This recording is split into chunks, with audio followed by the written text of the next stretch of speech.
Jimmy Bernardo, photographe français, a noué des liens avec Taïwan en 2016, à l'occasion pour lui de découvrir l'ours noir formosan et le Pingdong Wildlife Rescue Center, où sont accueillis de nombreux animaux en péril. Et Jimmy Bernardo, qui était récemment de passage à RTI, se souvient de la situation des animaux de ce centre. Si on parle que des ours, donc le couple King and Queen, ils ont un grand enclos, donc je pense qu'ils sont bien.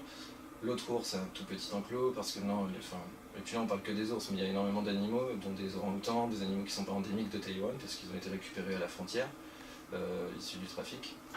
Et donc déjà ils ne peuvent pas être envoyés dans leur pays, parce que ça coûte beaucoup trop cher. Et les conditions dans lesquelles ils sont au refuge, elles sont tristes à mourir, franchement. C'est pour ça que j'ai fait des photos, j'ai voulu faire des photos à la fois esthétiques pour leur rendre un petit peu leur majesté à ces animaux qui sont un peu déchus de leur beauté, et en même temps des photos dures et tristes parce que leur condition est dure et triste et ils traînent tous une histoire dure derrière eux, quoi. À son retour en France, Jimmy Bernardo a publié ses clichés d'animaux pris à Taïwan dans Géo Ado et Géo Collection.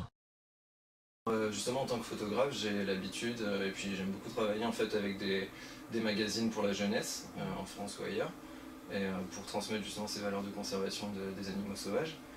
Et donc avec GeoAdo, on a abordé l'angle du bénévolat en fait, en suivant une bénévole au refuge, une bénévole taïwanaise, et à travers ça, la question de la conservation, des refuges justement à Taïwan.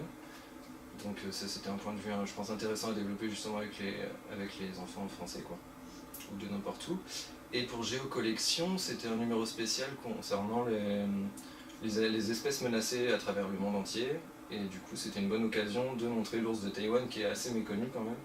Et donc, à travers une de mes photos, on a pu en parler. Jimmy Bernardo fait partie des rares photographes à avoir rencontré Bunny, le petit ours noir formosan, séparé de sa mère et retrouvé par les chercheurs. Ces derniers l'ont d'abord nourri avant de la former à vivre dans son habitat naturel. Jimmy Bernardo nous raconte les dernières séances de formation de Bunny pour qu'elle regagne sa montagne. C'est assez violent à voir, mais en même temps on sait que c'est pour son bien. Donc en gros, il y avait 4 hommes dans l'enclos qui avaient des feux d'artifice. C'est un enclos de combien d'espace? Je ne saurais pas dire combien, mais il est très très grand. Ouais. Très grand. Okay. Ouais, c'est un très grand enclos qui elle est en semi-liberté, quoi, on va dire. D'accord. Voilà. Okay. Et du coup, donc ces 4 hommes avaient des feux d'artifice, du gaz. On allumait des feux d'artifice dans l'enclos. Ah oui, c'était le festival de Matsu là. Ouais.